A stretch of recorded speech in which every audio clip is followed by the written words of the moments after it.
I want to thank you all for being here. I want to thank St. Anne's for hosting this event physically, and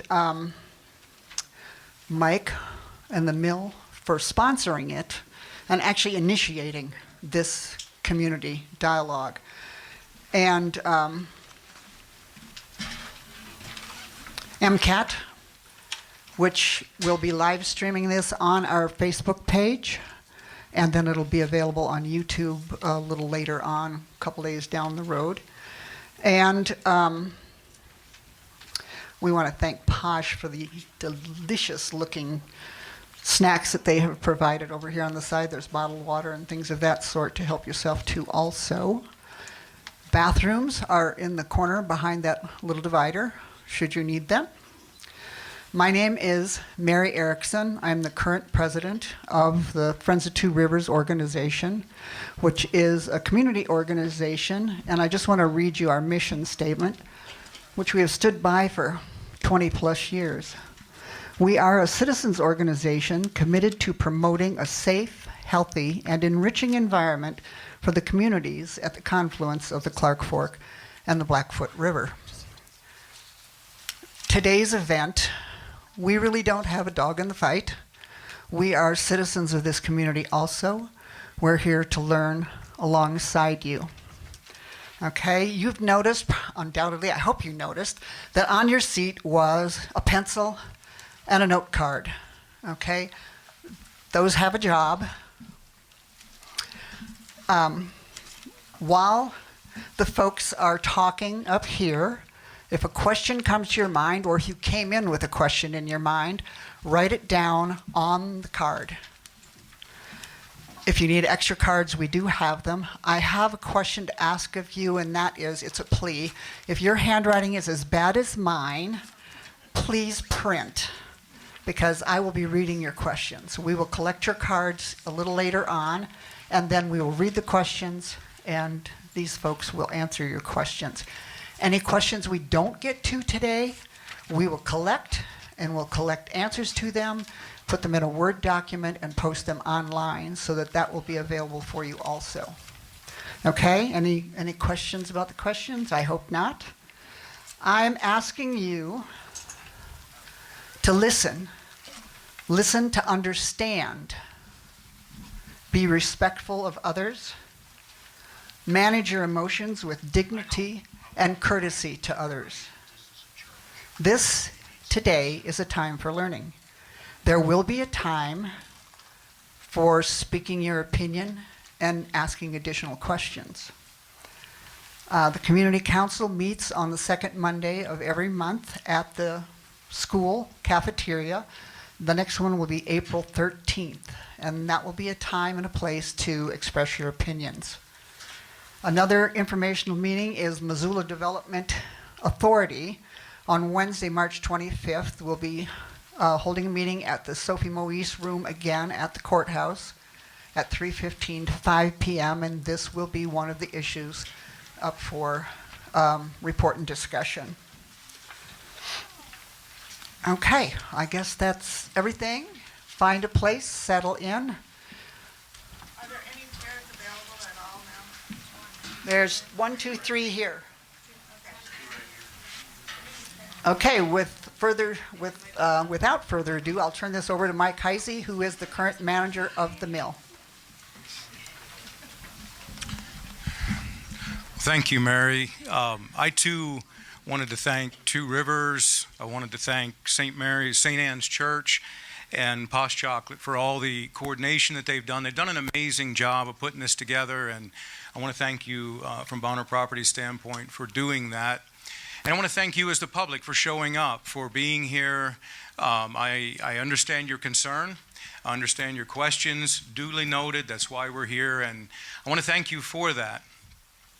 You know, when I was sitting here looking out at the crowd, reflecting, as one does, not only on my career choices that have brought me to this point, not really. I was thinking about that, though, why we're here. But in reality, I was thinking about change.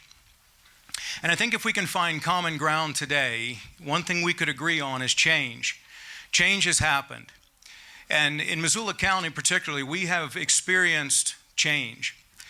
When we look around, we've seen the factory closures, we've seen mill closures, we've seen the rising costs of housing, the rising costs of living. All these contribute to change.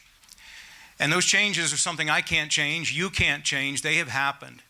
And I think when we look at the school attendance, it is, in fact, it was in the paper not too long ago about younger families moving out of the county. This is my workforce that we need at the mill. So change has happened, and I think we could all agree on that. What we have to talk about, though, is how we adapt to that change. That change has not been kind to the mill site. We've lost a lot of industry, we've lost a lot of customers, and trying to refill that, we've not been successful in doing that. Finding factories that want to come to Bonner, Montana and look for a workforce and look for something that will work just hasn't been successful. And so the three of us, Steve Nelson, Mike Boehm, and myself, and while we're talking about something we can find common ground on, when we talk about Steve Nelson and Mike Boehm, those names should mean something to all of us. Those are two of the greatest guys I've ever had privilege to work for. They are committed to this community, and I think we've demonstrated over the years that when there were problems, when there was something happening that wasn't in compliance or something that was annoying the community, we made every effort to correct that, and we've done so over the past, and that should mean something to the community, I believe. And so, and as I've stated publicly, there's no way that we would bring something into the mill site that would be detrimental to the community, that would be harmful to the community, harmful to the environment. Those things are important to us. And so, to that end, we're simply looking for a way to adapt to change. And not all change is bad. There's a way to adapt to change and to do it in a right way. And that's what we've tried to do with transparency, to talk about exactly what we think could potentially work here at the mill site. And so to that end, I want to turn this over to Steve Wood. Steve Wood is a client that we're talking to that has some ideas here at the Bonner Mill site. And so I'm going to give him some time to talk about who he is, what his plans are, what he could do here at the mill site. So without further ado, I'm going to turn it over to Steve Wood.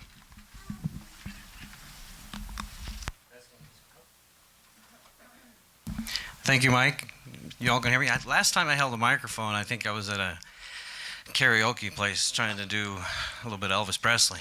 But I probably had a little bit of liquid courage that helped me out before that. So I'm a little nervous, so forgive me. But yeah, I'm Steve Wood.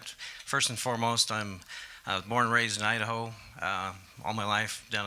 Grew up on a ranch down in southern Idaho. Then I moved to Coeur d'Alene. I've been there pretty much ever since. I worked in a sawmill, pulling lumber on the green chain. And then I worked picking edges for a little while. Then I paid my way to college and became an accountant. I worked for a company called Coopers & Lybrand. And then from there, I was an auditor for a bit, and then I went into serving the aluminum, steel, and glass industry, and we built manufacturing plants around the world. I kind of led most of the efforts on that. I did that for about 13 years, and then I went into pulp and paper, and I ran a newsprint company. And when Mike was talking about change, it kind of reminded me of, my journey. I started in a sawmill, and now, over the past several years, we've been converting traditional manufacturing facilities and trying to create new jobs and create new opportunities. A few years back, I was running a paper machine in Usk, Washington, and the partners shut it down. And one of the hardest days of my life was I had to walk out and tell 135 of my employees that they were shutting us down. But I was going to try and find a way to get it restarted again. And so luckily, we found somebody that wanted to invest in it. And I hired a company by the name of Crambu, and I had them build a data center for me in the basement of that paper machine. And I was doing that to preserve that asset because I wanted to convert it to a different type of paper. And so we built a small 20,000 GPU kind of AI little startup company in the shipping warehouse. And I did 2 megawatts of other digital asset type of data center. And we took the waste heat and we put it in the HVAC system. And we reversed the fans in the HVAC system. And we redirected that air over the glycol. And that glycol heated this 600,000 square foot building. And that allowed us to avoid having to buy 200,000 gallons of propane each winter and heat the building. And we made a little money on the side. I left that company about a year and a half ago to join Cranboux full time because this industrial symbiosis concept is something that I'm very passionate about. And we're looking for different assets across the country of what else can we do. And this is something in particular that we believe we can build an AI factory here. And that's why I'm here. A little bit of more background, I guess. I'm a grandfather of 12. I have 3 beautiful kids and 12 beautiful grandchildren.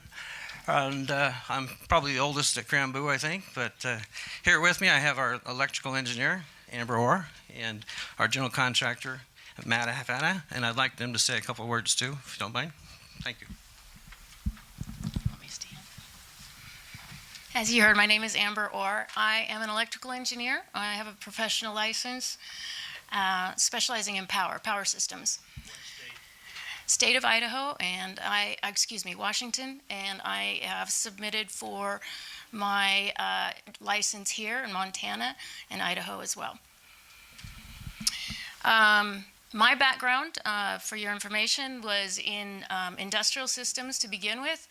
I worked initially on a bunch of renewable type projects. At the time, that looked like geothermal and hydro. It was really before solar was really popular, or even wind. After that, I ended up moving into another part of the company in which we did a lot of cleanup work. So, for instance, like at gold mines, when they were removing their leaching systems with the cyanide process, I worked on a lot of that cleanup, worked out at Hanford with some nuclear cleanup, that sort of thing.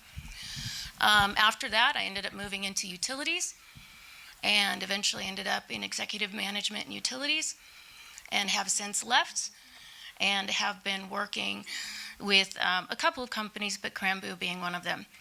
And I think that covers my career broadly. Feel free to ask more questions, but you at least have a general idea of what my background is. Check, check. My name is Matthew Afana. I'm project manager for Polar Company out of Coeur d'Alene, Idaho. My background, pretty much, I started out roofing. My brother was a framer, and eventually we got together and started working together, started building houses, doing light industrial projects, and eventually I wound up myself in a engineer's office, working out of there. And we wanted to get into underground and doing horizontal excavation. You know, I talked him into buying an excavator and skid steer and, you know, make a little bit extra money on the side from all the jobs we're framing. And that was years ago, and basically it's blown up to the point that we have in-house engineering now, drafting, SolidWorks, geospatial.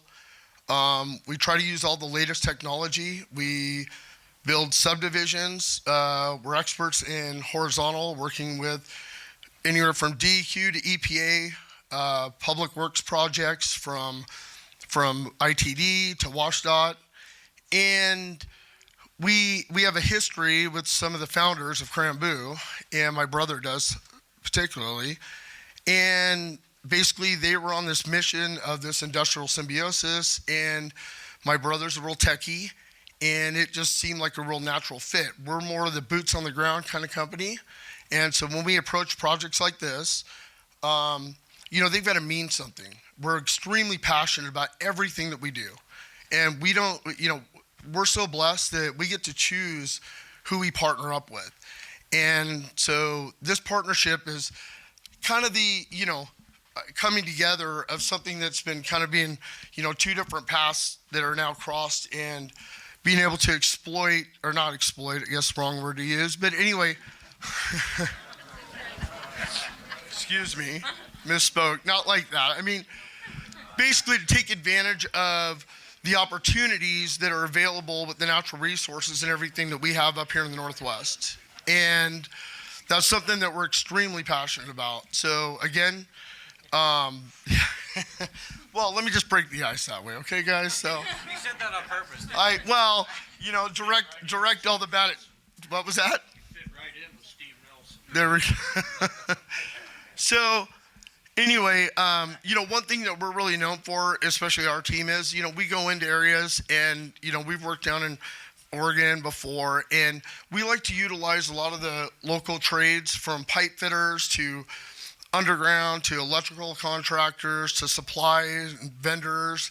And, we source all of our stuff locally. So we don't really import a lot of people. We try to work within the community to, make these projects come alive. And that's kind of our job, is to keep them on track and obviously, do the vertical and the horizontal upgrades and the infrastructure needed to be able to do these projects. So, again, I'm here to answer any questions that you have about that, or the processes, or anything that we do and how we do it. And so, being that we are so tech forward, it aligns extremely well with the mission from Cranboo. And that's why we're here, and we're excited about it. So, given the opportunity to be able to make some great things happen here and it's a beautiful town. I mean, I think we're all blessed to live in the Northwest like we are, and I mean, it's a beautiful area here. It's one of my favorites. So anyway, if you have any other questions, please let me know. I'm writing them down, sorry. So I think that the questions, probably a lot of them are going to be the same questions. And I thought maybe we'd just address a couple of them right here before we actually start taking questions from everyone. So I think one of the big questions, probably one of the biggest ones that people have, is power, and how much power, and the things surrounding power. Do you want to speak to that first, or? Yeah, so, we know it was, or at least ballpark what was consumed at that site before, and so that's probably our limitation, but we have just submitted a request for up to 3 megawatts. And that would be sourced externally, not here locally with Northwest Energy, but rather being pulled externally off the market. So it would have absolutely no effect to your rates. It's all on us to cover that. Maybe infrastructure too, should I talk about that? Sure. So we don't know yet whether there would be a requirement for infrastructure improvement, since we wouldn't be taking power in excess of what was there already. But if there is a requirement, and that would be by Northwestern Energy, then we have to pay that up front before they'll even start the work. So once again, it should be zero impact on your rates. Please save your questions for on your cards. The second thing that I think is a big concern is water usage. Is that one you want to talk about, Steve? Yeah, well, one thing that I can disclose is we're kind of leading the edge as far as setting the best-in-class standards for water usage. We just filed a patent on our new hypervaporization technology that we partnered with another company. The water consumption is net zero in our data centers. We use a closed-loop system, and it's something that I believe is going to change the world. And so we're always looking for establishing metrics that we adhere to that are that we strive for best in class, which is better than anybody else. And that's but water use is, yeah, this is just net zero. And then the other one that I think is a big concern is noise. Do you have something, Matt? Oh, no. Noise, the last data center that we had, I don't know if anyone here remembers that. I remember it well. It was air cooled, and so fan noise was an issue. And so, does somebody want to speak to that? Yeah. So one thing about working with Cranboo, we get to use all the latest and greatest technology. And one thing is that differs from your standard, and I like to use the word AI factory, not data center, because we use water cooling. And to give you an idea, like our water towers, they're all state-of-the-art technology, and we're basically running about 50 to 55 decibels versus your standard data centers out there are running anywhere from 60 to 85 decibels. And so when you're running like, let's just call it mining operations or anything, it's all air cooled. So that's why you have that huge amount of noise with all these fans. Really, I'm talking 3 times louder than these machines actually run in these cooling towers. They're extremely quiet, just a soft conversation, and that's when you're right up next to them. So they're extremely quiet. And that's the other thing, too, going forward with this technology that we have where everything's water cooled and not air cooled in their systems. So,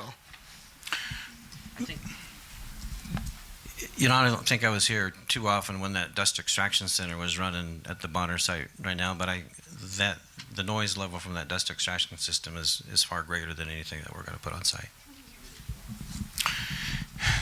The other one I think that has come up numerous times is job creation. Obviously, when UFP was there, I think at probably about the time they closed, I would bet they were around 60 people, something like that. And so what do you see bringing to Bonner in terms of jobs? First of all, with construction, and then and construction would probably be somewhat ongoing, I would think. yeah, I mean, this isn't just a, one deployment and go. I mean, this is actually going to be an expanding where we keep deploying and bringing new systems online. And through that project, what I found is a lot of times the local, pipe fitters, and electrical contractors, they end up like partnering up with us and they carry the torch while we're, the initial team comes in and we start working with them. So as this site gets bigger internally and stuff and we start deploying more systems, that's a continuous job stream for them. And a lot of times they end up coming on board and working there full time in part of the maintenance program that we employ. So, I mean, it's a great thing actually, and meet a lot of great people. And I mean, honestly, everybody on our team, a lot of them we've met through this process through the Northwest, and it's been extremely satisfying and gratifying, and it's a great work environment too. So again, yeah. If there's any other questions on that note? Well, one of the things that I can talk to a little bit too is, I was talking earlier about the newsprint company, and we had to lay a lot of folks before we brought the data center back. But 90% of the workforce that we brought back were former pipe fitters, welders, electrical engineers, maintenance guys, and we trained them on the tech, and we trained them on being technical operators. We had a water treatment system there as well, and so I brought my water guys back, and so. What we're looking for here is we're going to need to find additional talent, and I'm always looking for good talent. Our goal is to get the right person on the right seat, on the right bus, going in the right direction, and that's how you build a best-in-class organization. And a best-in-class organization is one that draws from the local community, and that's my vision. We do happen to have 2 zoners here today that are working with Cranboo. Is that the right word, zoners? We have 2 people from zoning. So Jenny Dixon is working directly with Cranboo for their zoning compliance permit, and they have submitted a preliminary one for review. And so, do you want to speak to where they're at? And then we have Sylvain here as well. So.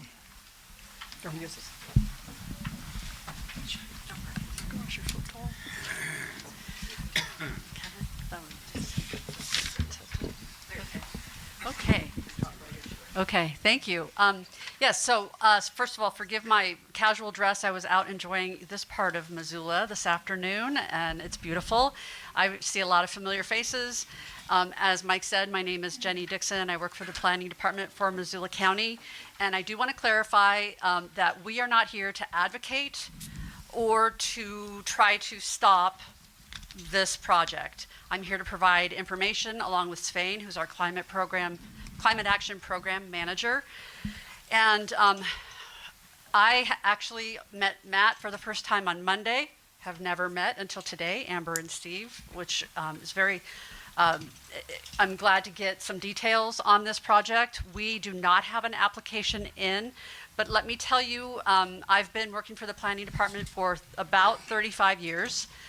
And so I was around with the crypto mine. I worked on the regulations with another staff person to address the impacts of uses like cryptocurrency mining. And so what I want to do real quick here before we move on is to let you know this county commission They are fantastic. They adopted these regulations about 5 or 6 years ago to address concerns that really originated in this community, and that had to do with noise and energy consumption and e-waste that was occurring with the cryptocurrency mine back in 2018.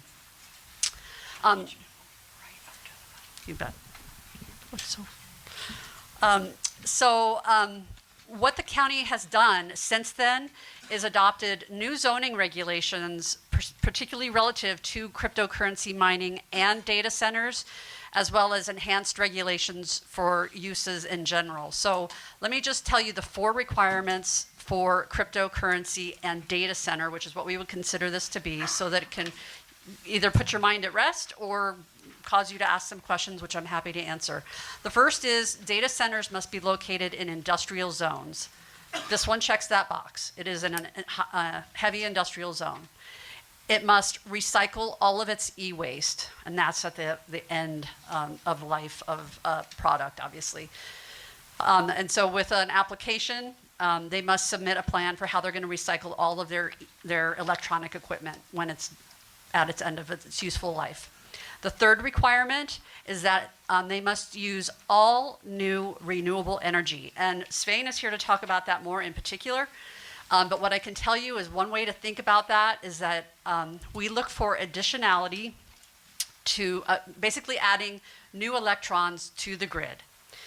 And that often, well, I'm going to let Svein speak to that, but we will be working to determine how they meet that requirement.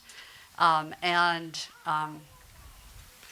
this is the first time we've really had to kind of delve deep into that.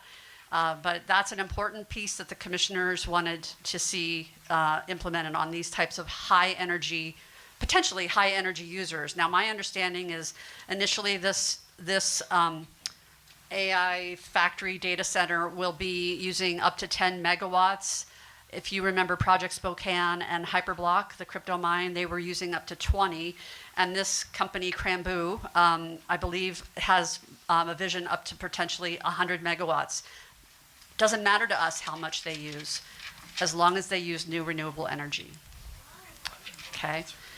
And then the final requirement for data center is to, if you are within 500 feet of a residential area, which this site is, they have to go through a special review process with our land use board to make sure that the way they have designed their site and all of the equipment and lighting and anything that might generate noise, it fits with the area and will not negatively impact those residences. There are, since 2022, the commissioners adopted new zoning regulations, which include, and weren't in place back in 2020, noise standards for different zoning districts. So we're looking at residential noise levels are about 55 decibels in the evenings. And so if 50 decibels is where they're at, that is consistent with a residential area. That noise is the way we regulate noise is we look at fixed sources of noise. We're not looking at lawn mowers or motorcycles driving by, whatever. It's fans, like that's another one. And we also have, since 2022, lighting standards, and ensuring that light does not trespass beyond the property in a way that is offensive and harmful to human health, frankly. And we also have landscaping and buffering requirements to soften the appearance that they will also need to comply with to some extent. Given that they're an existing structure, the rules are, we kind of have to look at what we can apply and what doesn't make sense to apply. For example, taking the building down and rebuilding it to meet certain architectural standards obviously doesn't make sense. So we look at how we can do an adaptive reuse of the existing structure. I believe that's all I have for the zoning, and I'm here till 5, happy to answer questions. Svein, do you want to come up and talk any more about the new renewable energy piece? Can I say one thing first? So I already lied about the 3 megawatts. That's not true. My application that went in was to start at 3 megawatts. The 100 megawatts, I'm not exactly sure where that came from. We don't even know if the infrastructure could handle that. As we understand, it could potentially go up to 29, maybe, but there's a lot of research that still has to be done, a lot of due diligence that still has to be done. We're hoping to energize, to begin with, at 3 megawatts. We don't know anything beyond that. So why is that not done first? Like your research, can that be done first? Please hold your questions, Oh, so then why is she not holding hers? because she's one of the presenters. Thanks, I'm ma'am. sorry. I understand. Okay, thank you.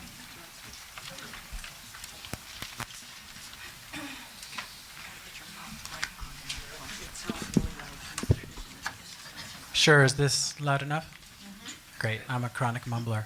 My name is Svein Newman. I'm Missoula County's Climate Action Program Manager. I am not a planner, though I do work in the planning department. I'm not a zoning compliance officer. I will make no formal decisions in the process of their application. But part of my job is to advise the county on energy issues. And insofar as the county has distinct energy zoning as it applies to cryptocurrency and data center, I'll be a part of those discussions with the planning department, with the zoning officer, in determining whether or not the applicant's proposal complies with that. To be clear, the applicant has the right to propose how they intend to comply with the zone, right? The county's job is not, as my understanding, I'll defer to Jenny as a longtime planner here, the county's job is not to be prescriptive in terms of how an applicant does things, but rather the county's job is to ensure that the applicant's proposal complies with laws, regulations, codes before they could be approved, right? So the applicant will be proposing what they want to do, and the county will be reviewing that proposal for compliance with our regulations. As pertains to energy, I mean, again, Jenny appropriately noted that the county's zoning around cryptocurrency has a handful of different provisions, but as it pertains to energy, I'll read it specifically because it's just a couple of sentences. Cryptocurrency mining operations and data centers shall be required to develop or purchase sufficient new renewable energy to offset 100% of the electricity consumed by the operation. To meet this condition, the operation must be able to establish that their actions will introduce new renewable energy onto the electrical grid beyond what would have been developed otherwise. So there's some clarity there. There's also some room for creativity there, right? Insofar as the policy says to develop or purchase to offset. Those are all things that sort of allow the developer to propose how they would intend to comply. Simultaneously, there's some clear language as well, right? New renewable energy and onto the grid beyond what would have been developed otherwise. And so in terms of how that could be complied with, when the county originally passed the zone, they produced a FA. We produced, but I was not at the county at the time, an FAQ sort of envisioning a handful of different ways that could go, whether that's on-site renewable energy, though depending on the scope of this project and land availability, that may not be feasible, or at least not fully feasible, but they could propose on-site renewables. They could sign a power purchase agreement with a new renewable facility, such as a wind farm or biomass or whatever somewhere else to deliver power. The county also envisioned the potential for some other financial instruments, the ability, to consider virtual power purchase agreements, or under very certain conditions, renewable energy certificates. Or there's kind of a world of errata here, but all that is to say that that is the requirement. There are some sort of clear baked-in pieces. There are places that invite the applicant to propose how they would like to comply. It is not up to the county to determine that, but it is up to the county to respond to that application and determine its whether it meets that bar, basically. Thank you, Swain. Appreciate that. I think we're ready for questions. Okay, in this part of the process, folks, Ms. I hope Mary- you've written Bear- down. I'm sorry, one second. Okay, Can I want to add one thing? one more thing. So one of the things, and why I'm personally here, is whenever we look at a community where we're contemplating building one of these AI factories.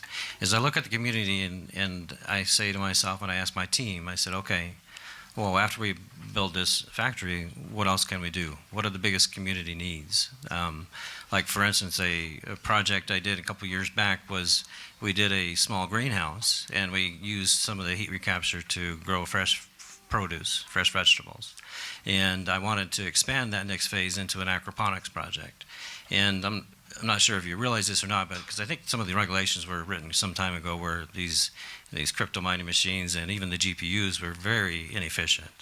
The ones we're deploying right now are the leading edge servers. We're actually deploying one of the first clusters of the newest release at one of our sites in Washington. Now the heat, what we're looking at is cooling all the heat and capturing that waste heat into the liquid. And we're looking at, with this next evolution, roughly about 85% of all the energy is going to be captured again. So the way we look at things is energy is an asset and an asset. Our math tells us now with this new technology that when we get to roughly 90%, or the next evolution is going to be 95% everything captured in liquid. And for every megawatt that is consumed in the computing operations, I can capture 65% of that, 650 kilowatts, and reuse that to serve another purpose, like an aquaponics project, or radiant flooring to keep the sidewalks free of snow when it's needed, or I can raise shrimp, or I can raise trout. There's lots of things that we plan to do at the various projects we're working on around the world, and one of the reasons I am here today is to understand what this community is in most need of that could be beneficial. And so if you could steer some of your questions towards that, I'd be happy to consider it. Can you guys stand when you speak so we can see who's talking? Sure. I think we're ready for questions now. Okay, yes, I have a bunch here. First question, we may have covered this already. Where will your energy come from? What, if any, pollution will result, air, ground, river? What about possible future expansion plans? And additional water if you expand?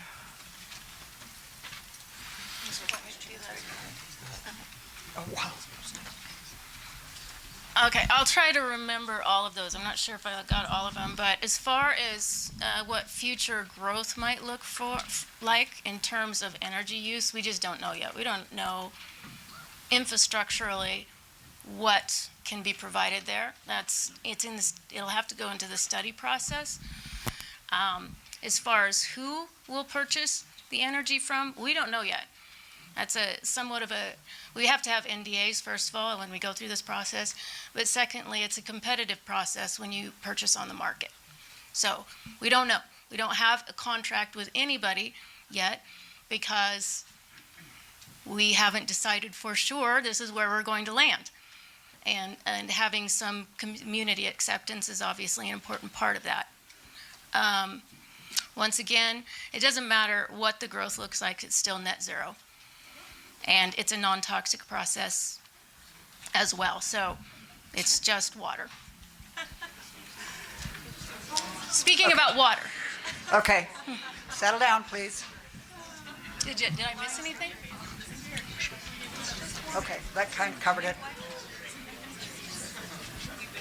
Set this here. Okay, here's a question I've seen on several different cards and came in online also. Can you tell us about another place where this system is in use right now, and where else do you have facilities like the one you're proposing for here?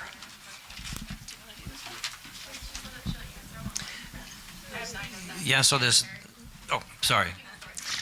for this this particular technology, I mentioned earlier, we're doing the first deployment in the world at our site in Newport, Washington. And the cluster is being delivered here shortly. But Matt's team has been working on designing this for us to get it up to snuff and ready to go. So this is the first of its kind that we've done here. Now in the past, I've developed data centers around the world But this is the newest technology. The first one will be this one in our Newport, Washington site. Keep your Pardon? comments down, please. Oh, I know that. I live in Idaho. I know exactly where Idaho is. I know where Washington is, Montana is. Keep it down, folks. Thank you for your courtesy. Next question.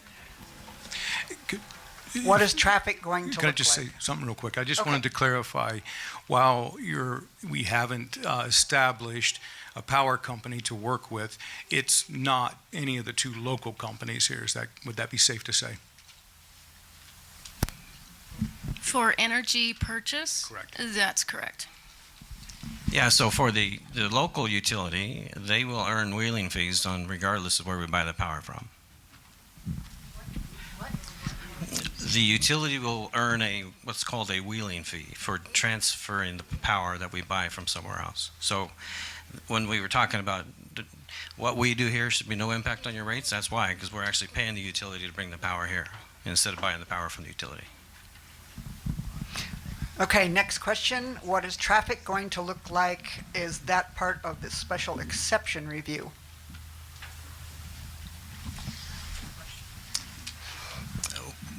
Well, I'm not sure how many parking spots were there when the sawmill was being run, but we're not going to exceed that. There's no change, no change required. Okay. How long has this project been in the works, and why was the public only notified this week? Do you plan on expanding past what you've initially set out? And actually, I think people need to know, what is the name of the company itself that's looking at this? Yeah, thank you. Crambu, Krambu, Crambu Inc. They're a Delaware company. Delaware company headquartered in Idaho, Coeur d'Alene, Idaho. Who owns it? We have a small group of initial founders, but I own a portion of it, and as far as the stock, and then we have several other private shareholders, but we're private, all American. Please use your cards, folks. Okay, what is the initial source of the water, and what will happen during drought or peak summer seasons? These are all concerns of the community. Will the cooling system use evaporative cooling down towers? I think you've addressed that, but anyway, that's the question up. Will water be lost to evaporation, and how much will be discharged? What was that? And what is the projected annual peak use of water? All things water. Do I need to get a calculator? So, okay. I can tell you that the evaporative in these new cooling towers is about 1.7 gallons per 100 gallons. So about 1.7%. So. That's the old technology. Oh, yeah. That's the old technology. I mean, this new evaporative cooling tower is, I mean, it's literally, it just got fired up. So, you know, as far as knowing what the exact amount of water usage per year, I mean, I'd have to go back to the specs and stuff, which I can do, and we can provide that information for sure. What does it take to fill your system, like a one-time fill, approximately? 500 gallons per megawatt. Okay. Next question, how much wastewater, if any, will be released? What will be the temperature of that water? And they're looking for more information about the closed loop system, how that works. Well, so some of this is proprietary, but I can tell you that it's a closed loop system. And Can you explain what that means? what I mean, so the initial fill of the water, yes, there has to be water come into the system, but then it's in a continuous loop. It goes through the cooler and the chillers, it cools down, goes across the chips, it comes back to a certain temperature rate, goes back into the cooling tower. How long does that take for the process to once? Depends on how big of the cluster is, but I'd assume Ambient air temperature plays a big impact. Absolutely. it does. You're absolutely right. Ambient air temperature does. So these adiabatic coolers, like in a climate like Montana, during the months of October through February, we don't need any water in the system. So it'll just be charged for the summer, and it'll be contained in that single loop. And they need to be flushed. Okay. Explain that. Put your, yes, okay. Oh yeah, you have to have we treat the water. You flush it. We, You have to flush it. There's wastewater. Please Yeah. be transparent. Yeah, it's okay. Hold on here. Folks, just hold on here. Hold on a minute. Contain your I know where questions to she's the going cards. with this, and I think I can answer that. We're Okay. not doing the shout it out thing. Does anybody have water softeners in their house? Anybody? You do, right? Yeah.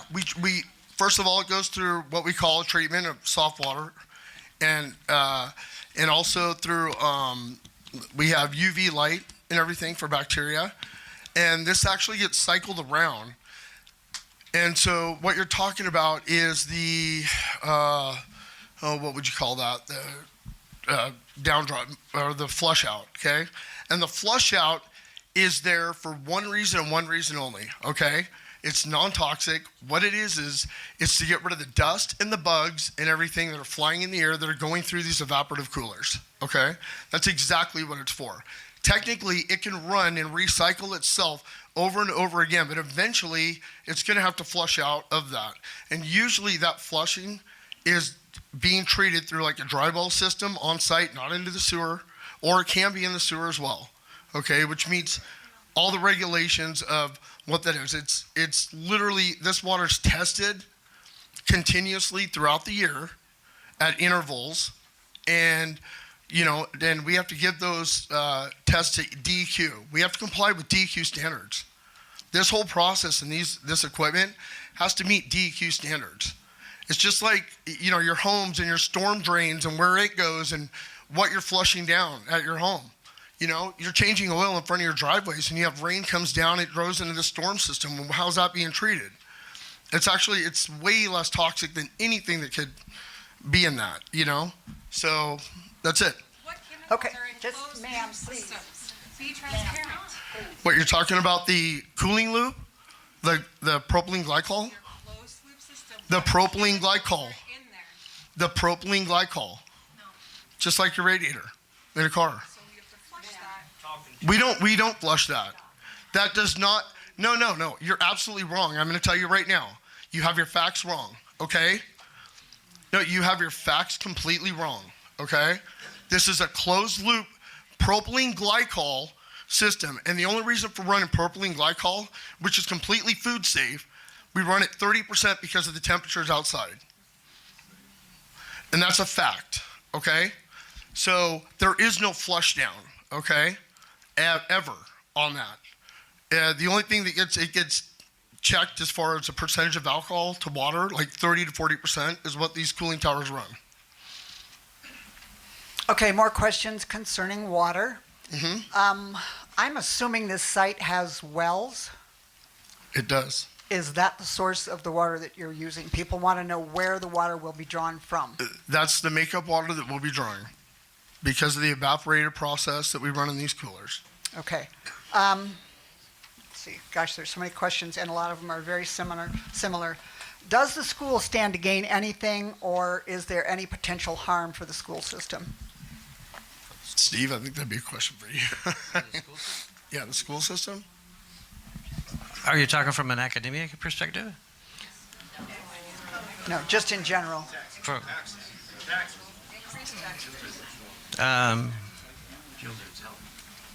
no, there shouldn't be anything negative impactful for the children. I would like to. Oh, okay. No, there should be an issue, but we're happy to. If it's in a targeted economic development district, Sir. and there is potential economic impact. Sir, So, courtesy, please. well, I'm a journalist. I can do what I want. I'm a gonzo journalist. So, I made a documentary about tax increment financing. Okay. and some of the economic Nice try, realities no of targeted cigar. economic districts are Thank realities you. They need to help educate the public about, because it will take away from first responder capacity. That's what we're trying to do here, sir, is educate the public. Thank you. Every time you interrupt, you're stopping the flow of information, so. They're all about water. Live next to the Blackfoot. Will there be any possible permanent jobs? I'm sorry, what was the question? Can you repeat the question? Possible permanent jobs. Permanent jobs. Permanent jobs. Oh, absolutely. Yeah, we're looking to hire local and have permanent jobs on site. These factories, just like a sawmill or a paper machine in the past, they run 24/7. And we need people on staff. We need technical operators. We need water guys. We need maintenance guys. We need electricians, and we need technicians. Okay. What is the mechanism by which outside market power would or could be used? Sorry? What is the mechanism by which outside market power would or could be used? If the community is not bearing the weight of the energy that you need, what is the mechanism that brings that power? Yes, so Here. if you're talking about just the movement of electrons or the physical nature of it, the transmission system still has to be capable of delivering that power wherever it was generated from. And that's part of the study process I mentioned, and also why we're still in the due diligence phase. So until we know whether or not the site can handle that infrastructurally, we can't make a decision. But that's the mechanism if you're just talking about infrastructure. We either have to use existing transmission lines, or if it's necessary, upgrade the transmission lines. Okay, another question. The question is about the timeline. When will you be submitting applications? When do you propose to start whatever kind of reconstruction that you need on the project? How long has this been in the planning phase? Do you want to address that? Sure. So obviously we haven't signed a contract with Cranboo yet, so we're still simply in the due diligence phase of things. I believe a preliminary zoning compliance has been submitted. I think it's a preliminary one to look at. No? But we're in. Go ahead. Yeah, Sure. Thank you. Again, Jenny with the Planning Department. Remember the 4 requirements for data centers? One of them is having to go through a special exception review through our land use board. They meet once a month, first Wednesday of the month. We do not have an application in yet. It's possible they will submit next week. We've talked to them about looked at their preliminary application, but they still have more materials to compile to submit to us to get to the May 6th Land Use Board for review of that special exception. Now that is just reviewing impacts to the residential areas. It is not looking at the energy, the e-waste issues, all right? So, and to answer an earlier question, yes, the special exception does take into account traffic impacts and noise and lighting, as I've talked about, landscaping, buffering, screening, all of that. Is that it? It's yours. Thanks, Jenny. Okay, how will regulations be monitored? Whoever wants that. If you mean zoning regulations, well, we have an enforcement section in our zoning. We are much like communities across the country on a complaint basis.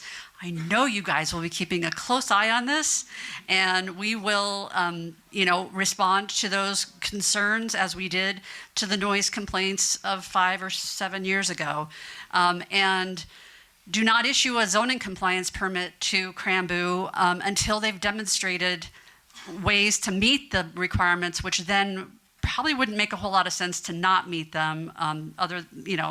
Otherwise, we will be in an enforcement situation through our zoning. And not to bore you with too much detail on that, but what we first do when there is a violation is we start through what's called a voluntary compliance approach, meaning we don't send out the police or fine people immediately. We get in touch and make sure that they're aware that there's something not going right and give a chance to correct, and then it escalates from there. Okay, thank you. Thanks, Jenny. Okay, one more question, and then we'll take a brief break so you can dive into those sandwiches and water and yummy cookies, and then we will reconvene with more questions. One last question. Who will be utilizing this AI data center? Good question. Good question. I like that. Well, that hasn't been determined yet. And this is kind of one of those confidential matters at the moment. I'm evaluating multiple client offtakes. I haven't committed with anybody yet, but I can tell you they'd be AAA quality from a financial perspective. Otherwise, we wouldn't go forward with it, which means very high rated, very financially solid. Could you make a promise to do Montana data needs first? Would you be willing to do that for us? Is that possible? Well, I can't promise everything. I can do whatever I can. But so right now, I have to be honest. I was just at an AI conference down in San Jose this last week, and to be fair, as far as me learning about Bonner, Montana, I didn't know about this site until like 6 weeks ago? Probably. And I came right out and toured the site, and I thought, I want to add that to our list of sites that we're evaluating. And I'm actually evaluating a lot of different projects across the country. But when I was down and talking with some potential off-takers this last week, I mentioned this site, and I said, would you guys be interested in potentially in this site? And some of them are jumping right on it, and they're asking, how do I jump in? How do I get involved? So. Okay, I have just one more question that I feel like we need to address, and then we'll take a brief break. Can you address the concern that this opens the door for bigger data centers and continual growth at the mill site? Well, I can just tell you what I'm seeing in the world out there, in the nation, and the demand for AI factories around the country. I see there's several projects that are brewing up in Canada. I think the plan is about 2.5 gigawatts of new AI factories. I got asked to opine on a project in Spain, and they have 2.5 gigawatts of projects that they're building out. Renewable energy projects, solar, battery storage, wind. Some of the old paper machines and aluminum smelters in Spain are shut down, and they're looking at converting those to AI factories. In Canada, over the last 7 years, there's been, I believe the number is 35 paper machines or sawmills that have been shut down. And so they're looking to try and find people to consume that power. And so there's a big demand in that area. And those are some of the sites that we're looking at too. Okay, let's take a break, folks, and dive into those sandwiches and grab some water. It is just about 4 o'clock. We'll reconvene at 4:10 with more questions. Okay, we have a question about what is the difference between cryptocurrency facilities and AI data centers, and Steve is willing to answer that question. So we'll start with that.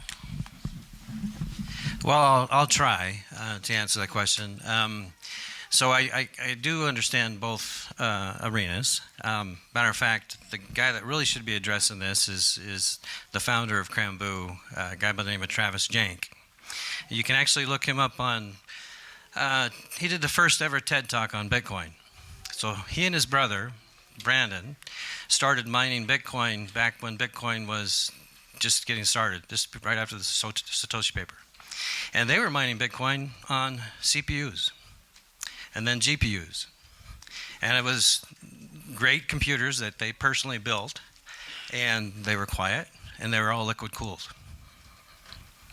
Then a company called Bitmain, a Chinese company, came in, and they took over the market, and the algorithm was changed a little bit, and you had to run and mine Bitcoin on ASICs. And these ASICs computers that came out, the initial ones were just garbage, and they had these awful fans. So they're improving now the technology on the Bitcoin mining side of the coin. No pun intended. But I worked with a company about 4 years ago, and I asked them to design for me a new ASIC type of Bitcoin mining machine that was going back to the same form factor of the CPUs and GPUs that Travis and Brandon built back in the early 2000s. And so now they're all hydro-cooled. We don't plan to focus our efforts on Bitcoin. We're focusing on AI. The economics are a lot different. We're looking for clients that are coming in, running these superclusters that are going to solve problems, big problems like biomedical research. That's what we're looking for. That's our target clients. That's our ideal client. The difference is the difference of the center. Well, they're all going to be eventually migrating the same way, especially on the hydro-cooled Bitcoin miners. They're trying to capture all the heat in the liquid and make them more quiet. If you look at historical air-cooled types of Bitcoin miners, those data centers, they're massive data centers, and they had racks stacked everywhere, and they're all air-cooled. Now the migration is to liquid-cooled. The difference right now today in today's technology on the GPU side, the intensity and the energy consumption of the machines. You don't take as much square footage of an AI machine with a newer technology than you with like a Bitcoin machine. They take up a lot more space. So I guess the square footage, because 1 megawatt of a Bitcoin mining cluster with the new technology is less than 100 square feet. Yeah, and so you can put them in smaller spaces, not these giant behemoths, especially if you go with the direct liquid cooled side. I hope that answers the question. Okay, we'll move on. This comes from a tribal representative regarding the special exception for zoning. What is the process for tribal consultation when it comes to tribal historic preservation, considering the CSKT and Blackfoot water compacts? Excellent question. We include the CSKT in our request for agency comment. And what that means is when they bring in an application, we have a list of about 150 agencies, local, state agencies. We contact them for all of our projects that require public hearings. And we have, I'm going to say, maybe 8 contacts at the tribes that we contact all of them. And I appreciate the question. We take it very seriously. Okay. This one's kind of meaty. What does each of you stand to gain from this project? Sorry, guys.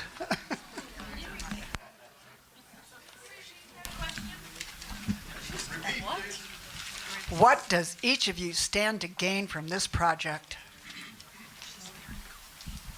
Well, mine is pretty simple. I gain a tenant, and it fills a building, fills a void that we have at the mill, and that's all I stand to gain. We don't have any affiliation with the business or anything like that. We just stand to gain a tenant. So thank you.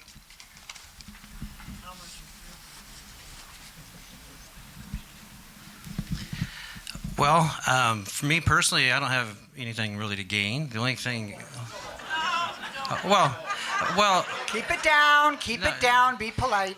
so look, I've retired twice in my lifetime. I do this because I'm passionate about it. Knock it off. Maybe I will.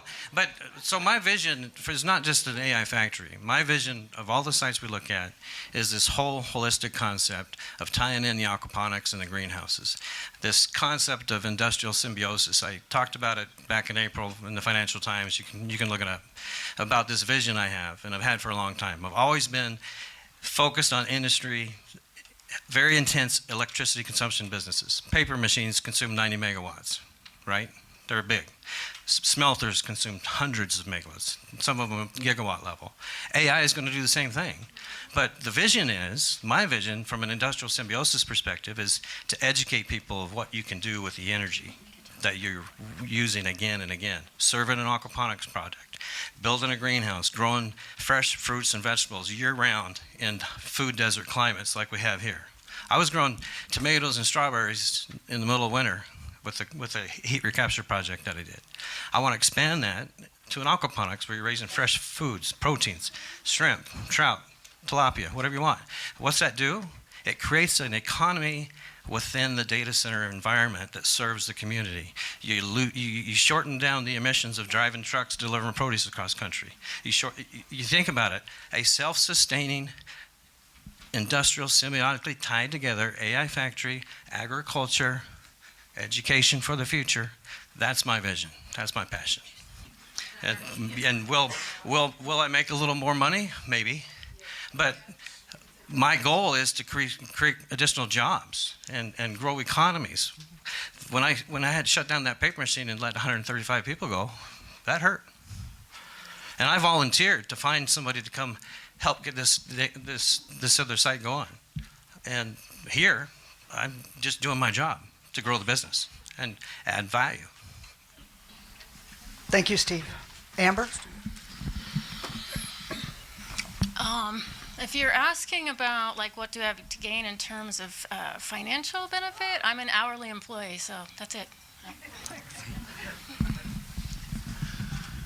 I'm just here basically to do this project so I can eat great sandwiches and good chocolate over Posh. I mean, that's really what I'm working for. You're a wise man. And I mean, honestly, that's a big attraction for me, but a lot of it has to do with the fact of all between the employment of all the guys that are coming to work on this project. I mean, it's really part of the whole economic circle. You guys, a lot of you have jobs, right? You know, I want to be able to pay my mortgage, take care of my family like all of you do. It's the same thing. Same thing. That's what we're doing. You know, that's our job. I have no ownership in the company as far as that, respect. So for us, it's also realizing a dream that, a couple of friends, me and my brother's friends have had for 20 years since they started Bitcoin mining back in 06 and 07. So, we get the satisfaction to be able to realize these visions of, trying to create a better way to do this. And that's a big part of the mission statement and why we're involved, So, and actually, technically, I have literally donated my personal time to head this project on. We're blessed. We have a great underground business, great company business over there. We work in 4 states. And, it really comes down to bringing up all the rest of the people that I work with. I hate to say employees because I'm boots on the ground just like everybody else. I put my overalls on, my ducks, and I get in the trenches and I work too. And that's what this is all about. This is jobs. And for a lot of the people in the organization and my team, along with a lot of the people that we're going to be bringing in from this community, they're going to become part of our team as well. And that's a big, I get a lot of satisfaction. I sleep very well at night knowing that. So, and it's about what we're going to bring to the community, not what we're going to take from the community. And that's been our mission statement since day one in our company for over 25 years. Okay, just out of curiosity, can I get a show of hands of people who are actually from this community? Good show. Way to represent Bonner Milltown. Okay, I have, Mike's got a question. Jenny's got a question. Go ahead, Jenny. Or an answer.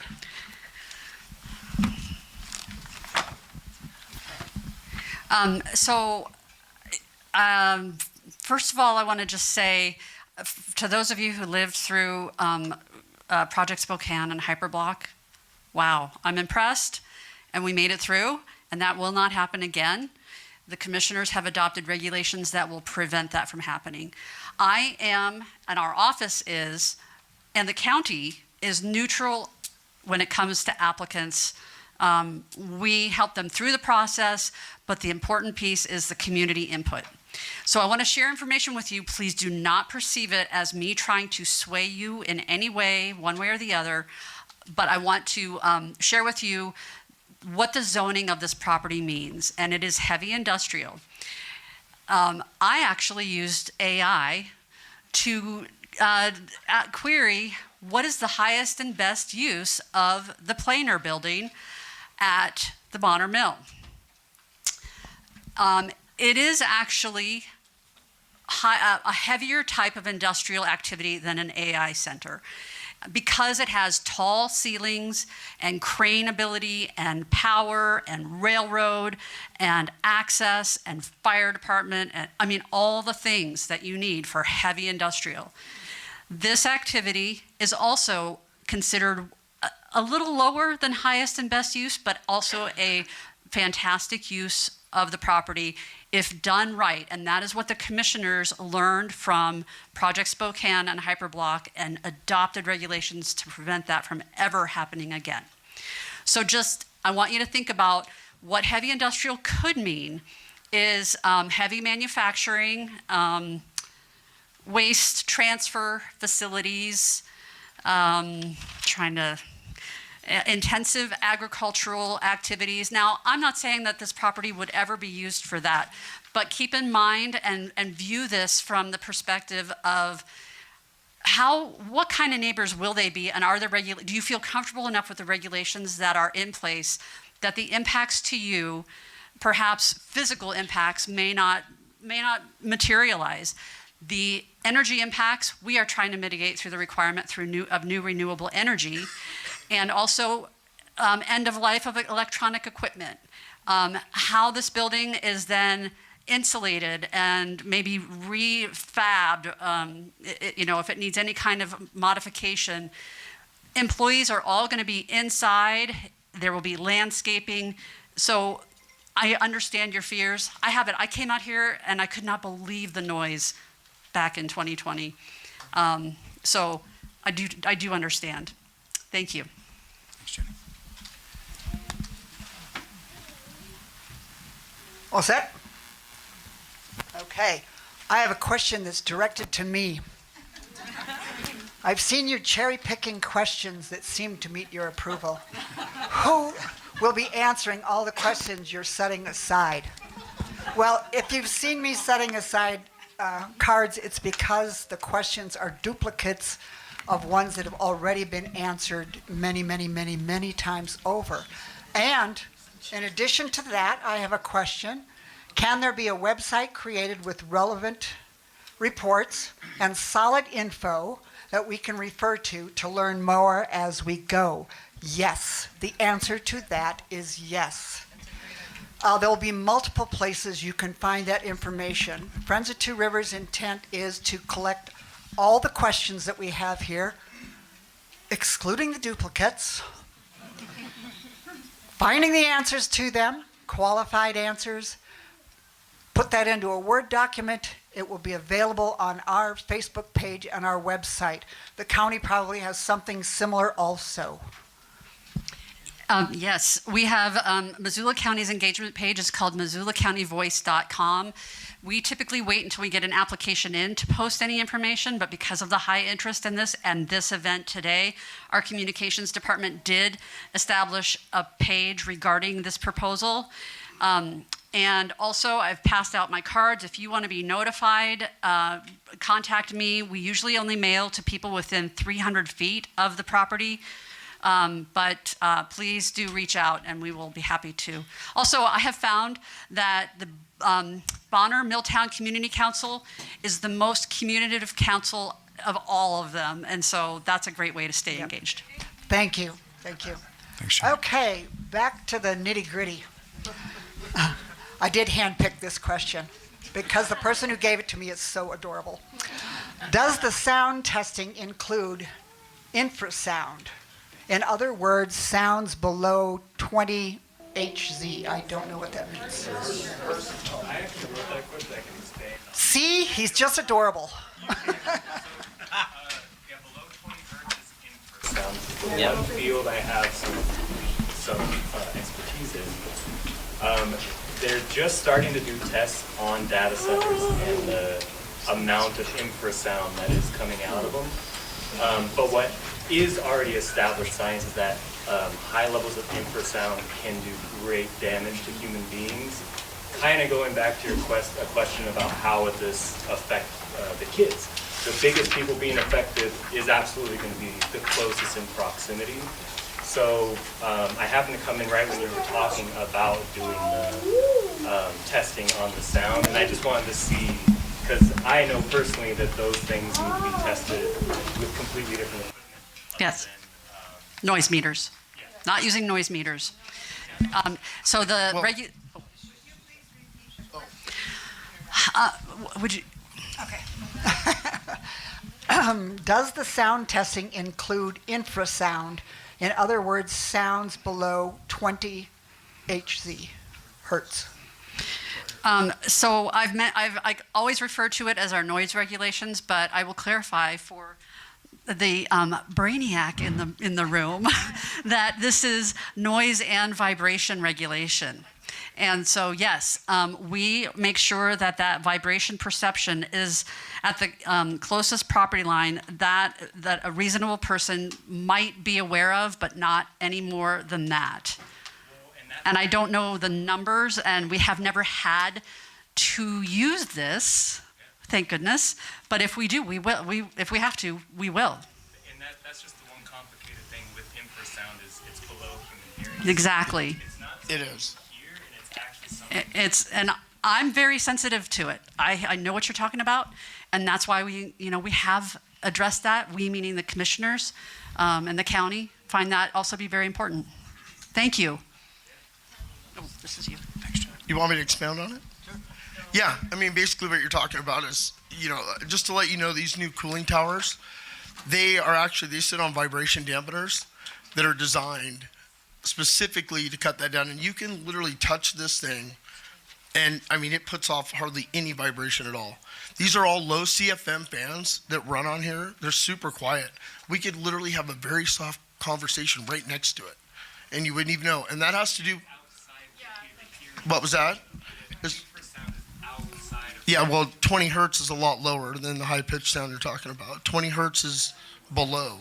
Or no, 20,000 hertz? 20. So humans can hear from 20 hertz to 20,000 hertz. Right. Below 20, our body still feels it, and there's. That's right. You're talking about, like, we've all had, I used to have a system in my car, bass. I mean, oh, I know. But. Do you know the hertz? Okay. What was that? Do you know the hertz? What these machines run at? I can't tell you that, but I do know that they're designed specifically for the vibrations for the ground. When they're transferred to the foundations, are actually all engineered and designed. There's foundations that are actually designed for these with vibration dampeners that go between that and the cooling tower to address past issues that they've had with data centers. The whole idea of this whole thing. Yep. It is hopeful to hear. I do just need to say on a science realm, a 20 hertz wave is about the size of this room. And it hurts. Okay. Sure. Could you stand up? Yes, please. Yep, take a mic. Another expert joins the group. Yeah, what do you want to hear? Okay, so what did I just say? Okay, yeah. Okay, settle down. Oh, over yeah. there. So the way that pressure waves work in the air is the higher pitch it is, the smaller the waves are. The lower they are, the bigger the waves are. So saying that there's sound dampening things put in place is super hopeful for waves to a certain point. But a 20 hertz frequency wave, one single wave, is a little smaller than this room, and it only gets bigger the lower you go, and that's why it takes seismic equipment to actually detect it. You don't detect it with your ear. You can't detect it with sound equipment, and it is really hopeful to hear that you say that it is testing for that. And might I add, we have, like I said, this is noise and vibration regulation, and so we have not been in this position yet of having to purchase a noise meter as well as a seismic meter or whatever equipment needed to measure that. But our regulations do say and give us a baseline, which hopefully you understand this. The minimum perception threshold of an individual is presumed to be a motion velocity of 0.01 inch per second over the range of 1 to 100 hertz. So it establishes an acceptable level of that vibration you're talking about, and if they exceed it, they would be in violation, and we would pursue it. That's great. You're okay. Thank you, Gene. One second, I just wanted to suggest something. What's your name? My name is Andrew. Okay, Andrew. Why don't you come to take our look at one of our sites that we got deployed now with the newest technology, This is just hitting this. It's hitting our site for the first time anywhere in the world, and so if you want to take some measurements and do a little, test the study out, see where we're at, I'm happy to have you come by. I care about kids. I have 12 grandchildren, and so I want to make sure that it's safe all the way around. So if you want to come out and do your testing, we can do a little study together. I'll need you to sign an NDA with me, but yeah, let's do it. But I'm teasing. I'm teasing. I'll be completely transparent. Okay, other tribal nations. All right, on to the next question. You said power would be sourced externally. Can you confirm that this site would be islanded power? You also said water use is net zero. Net implies you use fresh water and replace it back. What water quality testing will be done on any discarded water? That was 3 questions.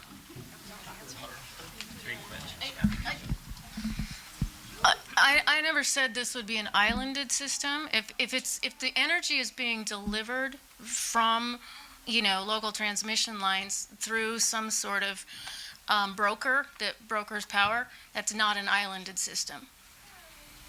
Where do you get the water? That was my question. Can I just As far as the testing goes, there's testing or samples that have to get tested and sent to DEQ, I think 4 times a year, with actually the water being used and everything. Same thing as any water system. Any of the systems that you guys have at home, they're tested, from whatever that agency or, that water district has and whatever. It's the same thing. We go through the same requirements and the same testing procedures and whatever specified, and it goes basically, and that's for one of the engineers to come out and they do that testing per DEQ's requirements. So it's just the same. So. Okay, this is a question for Mike. Excuse me? That was my question. Could I clarify the question on the islanded power just as a follow-up? That's up to... Is there any, will there be any public information available since it's a purchase and a sell back of the power and not islanded? Will that be public information, or since it's a private company, will that be private on what that exchange is to ensure that there's accountability to make sure it's not hitting the public market from the utility?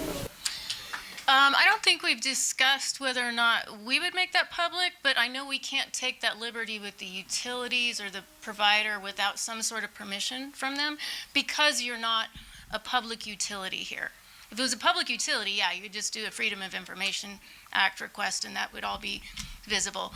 I don't believe that your local utilities are publics. So from that perspective, they aren't required to give you that information. Whether or not we can disclose that without their permission, I honestly don't know. I'd have to ask them. Okay, moving on. This question is for Mike. Can you talk about what you've done to try and rent the Planer building and why this is the tenant you're looking at? What is the impact to having the Planer building empty? Well, to the extent of what I've done, I have to stop and think. Over the last probably 7 or 8 months, however long it's been, I've reached out to the Cattlemen's Association. I remember that one distinctly, to see if a meat packing plant would work here. I was grasping at straws. I don't know that would have been a great choice, but it fit zoning, so that was good. But no, that didn't work. I've tried house manufacturers. I'm not sure how many of those I called. But obviously, one of the things that we have here is we're so far from everything. So product has to be shipped in, something built, and then shipped back out. And I thought maybe our housing problem that we have here could be addressed with manufactured housing. But we don't have a great enough need for that, and manufacturers said they would fill our needs just too quickly. So that didn't work, plus a workforce. They need a large workforce. I tried trying to think of all the different manufacturers that I called. I called out of state. I thought what would work in Bonner, Montana. I thought about guns. People like guns around here, so I called some gun manufacturers, and they didn't think that Missoula, Montana was the best place to land a gun manufacturer. So I did try. Besides, we all have them. But the impact of the mill site is huge. We rent probably roughly 750,000 square feet, and 240,000 square feet of that is this building. So doing the math on that, that's a big hit to us. So I literally have tried as many manufacturing ideas as I could think of that fit our zoning, and have come up empty-handed. Okay, we've got about 15 minutes left, so let's move along. Will your data center be partnered with AI data analytics companies like Palantir?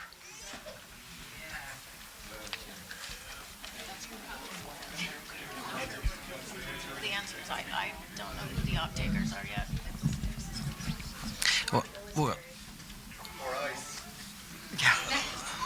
Well, like I said earlier, we haven't determined who our offtake clients are going to be.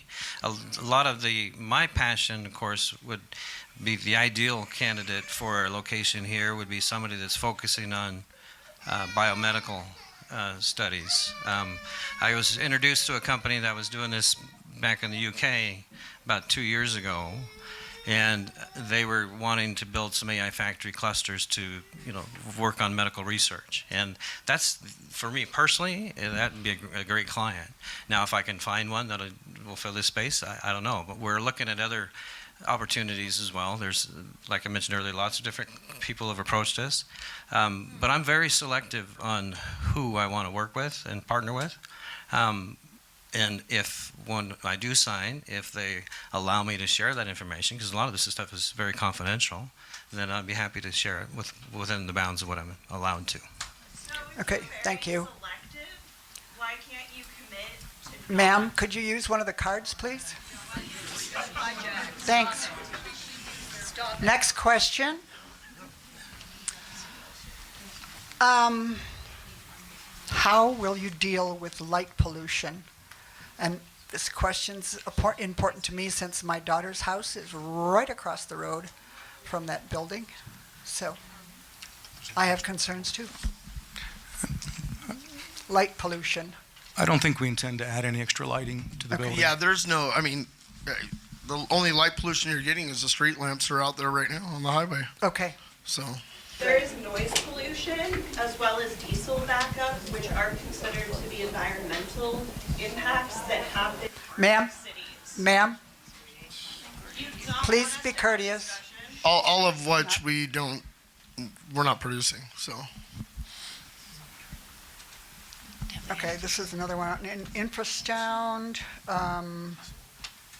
how is the water system net zero?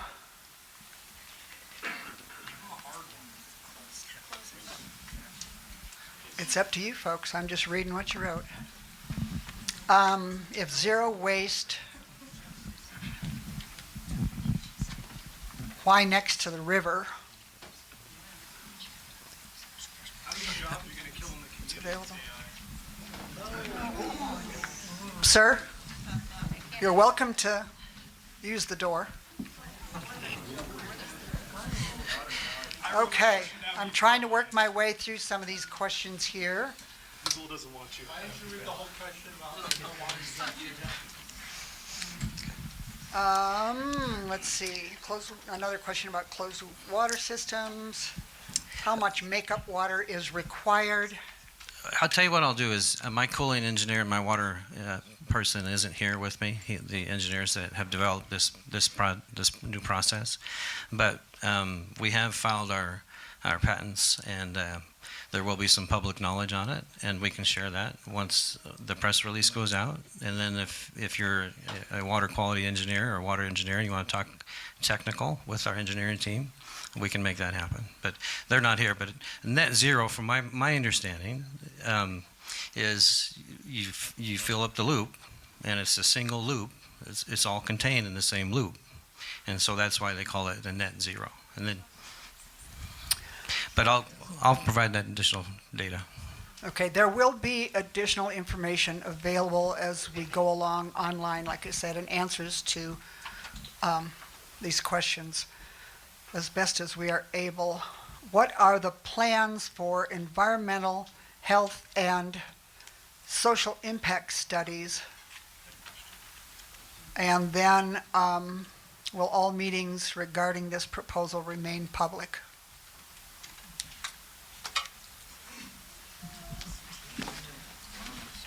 Would you read that second part again? What will remain public? All meetings regarding this proposal remain public. That's up to you. So I can. What I can tell you is whatever I receive from the applicants is public information and is also posted on MissoulaCountyVoice.com. Remember that, MissoulaCountyVoice.com. It's a great source. The public meeting or public hearing is the only meeting that we end up having, and of course that's in its name. It's public. Yes. Okay, has your system been evaluated for EMF exposure? I have no idea what that means. Yeah, it's an electromagnetism. So I guess the answer to my knowledge is no. I would be curious where you would think there would be an EMF issue. Happy to have that conversation. If that's something that we need to do, then yeah. Usually that's something that's more, has a tendency to be associated like with transmission lines, power distribution, that sort of thing. But I'd be curious what the concern is here. Is there any anticipated impact on local property values? Is that a mic question? Well, I'm not part of your city government or your local government and how you determine your tax rates and how that's assessed. I'm not sure what their budget is. Are they fiscally responsible? I don't know. I mean, I'm assuming they're all doing their fiduciary responsibility. I mean, we all do that. As far as the tax base, our building, that building will probably increase in value once we finish designing it. So that property taxes assessed on that would probably, it shouldn't impact you negatively, I can imagine, but I don't know what you guys, what your tax situation looks like here. Okay, thank you. A couple of questions ago, the Ma'am, environmental once So- again, ma'am. What I want to talk about, impact wasn't answered. I think that she wants you to use a card, honey. You might need to use a card to ask your questions. Can you maybe get a card? Please include that on. Oh, your- okay. Excellent. Okay. 10 questions on it. Excellent. Well, hopefully we get to all the questions. And if not, Mike, maybe you need to advertise a way to get people's questions answered after this meeting.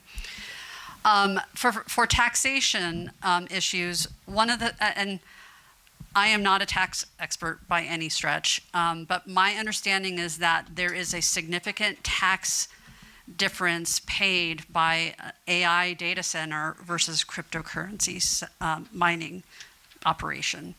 I don't know the particulars of that, and that's about all I know, so I'm going to leave it at that, but perhaps, do you know the type of tax that would be generated by? 17 is 0.9%, and it's the same for cryptocurrency. All data centers. And so I could, like I said, I could be wrong, but I thought there was then taxation on the equipment that then elevated. I could be wrong.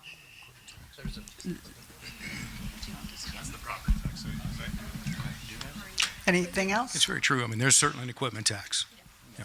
I think they want a clarification on environmental impact. So there was a question about environmental impact studies. I honestly don't know what the requirements are here. I've done many of them in the past, or at least led them. I am not an environmental engineer. But at many places I worked before, we have to have that. It includes going out to like your historical group, your local tribes. Everybody gets a chance to comment. You locally here, I'm not sure if that is something that is led by the county or if it's pushed back on us. A lot of times it's a county, so it's a third party. The answer is I don't know what your requirements are here, and if there's if what you're saying is that there's a request to do something beyond what the county is requiring, please submit that to us. The state constitution permits us to have a clean environment, so you can Sure. look into that because it will become an issue. Okay, next question. There's actually several on this card also, as there are on many cards. We will address them. At some point in time, we'll address them. What is the estimated thermal CO2 output? What is the estimated tax revenue generation? What is the estimated median wage? And then there's 2 additional questions. But let's start with the estimated thermal CO2 output and tax revenue. Well, to be honest, I haven't completed the forecast on this particular site. I'm kind of just, I jumped into this right away. Like I mentioned earlier, we're still evaluating multiple sites, and this looks appealing to me because I love this area. Now, we are going to do those final forecasts, but part of that's driven too by the type of client we have. If it's a scientific client, it's a different revenue stream. If it's a bio-research firm, it's a different revenue stream. If it's something similar for just inferencing, like anybody using ChatGPT or Claude, that requires a different type of revenue structure. Different types of equipment serve different needs. If it's a light language learning model, or if it's a machine learning language model, or if it's inferencing, that is going to change the difference in the revenue side.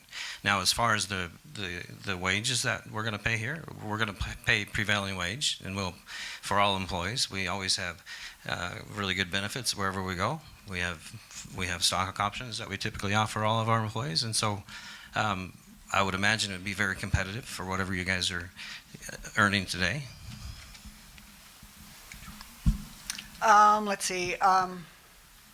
Estimated number of long-term employees, and how will the closed loop system be treated when no longer needed by the center? So the permanent long-term employees depends on how big the site becomes. Let's assume that it goes to 10 megawatts, and on average we're looking at probably 3 people every 2 megawatts, for sure. And so that would be 15 employees to start with at 10. But that's just for the AI factory. Now, the other thing that I would like to do, if approved by the county and the commission here, if we're able to sort a deal here, we will do an aquaponics project, and if that's something that the community could benefit from, and so that would hire additional employees. But it's not like a sawmill. It's not like a paper machine. I mean, the paper machine that was consuming 90 megawatts, hired 200 employees to begin with, and then new technology came and it reduced it down to 130 employees at a paper machine that ran 24/7. Most data centers, they don't hire that many employees, but we're going to do what we can to create as many jobs as possible, as long as the economic model works. Okay, thank you very much, you guys. Thank you for being here and for answering questions. Thank you, all of you, for being here and for submitting your questions. And you did pretty good being courteous. I only had to use the mom finger once, so thank you. We've only leased this room till 5. So thank you. There'll be more opportunities to express your opinions and ask questions.